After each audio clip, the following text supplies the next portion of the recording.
പ്രധാനമന്ത്രി നരേന്ദ്രമോദിയും എം.ടിയുടെ വിയോഗത്തിൽ ദുഃഖം രേഖപ്പെടുത്തി. മലയാള സിനിമയിലെയും സാഹിത്യത്തിലെയും ഏറ്റവും ആദരണീയനായ വ്യക്തിത്വമാണ് വിട പറഞ്ഞത്. മാനുഷിക വികാരങ്ങളുടെ ആഴത്തിലുള്ള പര്യവേക്ഷണമാണ് അദ്ദേഹത്തിന്റെ എഴുത്തുകൾ. എം.ടിയുടെ കൃതികൾ തലമുറകളെ രൂപപ്പെടുത്തി. ഇനിയും പ്രചോദനമായി തുടരുമെന്നും പ്രധാനമന്ത്രി ട്വീറ്റ് ചെയ്തു.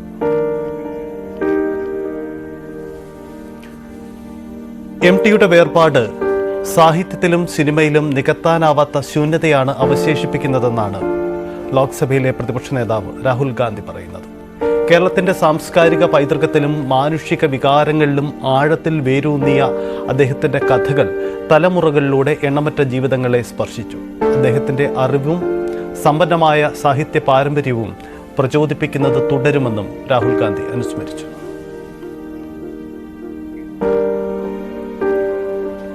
എല്ലാവർക്കുമുള്ള പൊതു മനുഷ്യനാണ് എം.ടി എന്ന് അബ്ദുൾ സമദ് സമദാനി എം.പി.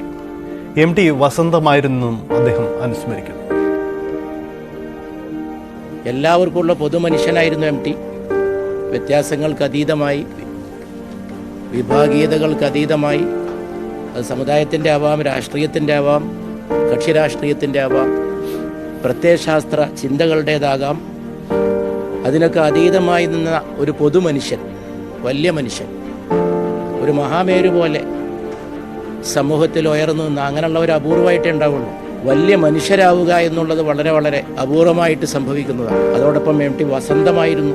എഴുത്തിന്, സാഹിത്യത്തിന്, മലയാള ഭാഷയ്ക്ക്, ഭാരതീയ സാഹിത്യത്തിന്, മാനവികതയ്ക്കെല്ലാം ഒരു വസന്തം, ഒരു വസന്തോത്സവം കാലത്തെ സൃഷ്ടിച്ചു, കാലാതിവർത്തിയായി.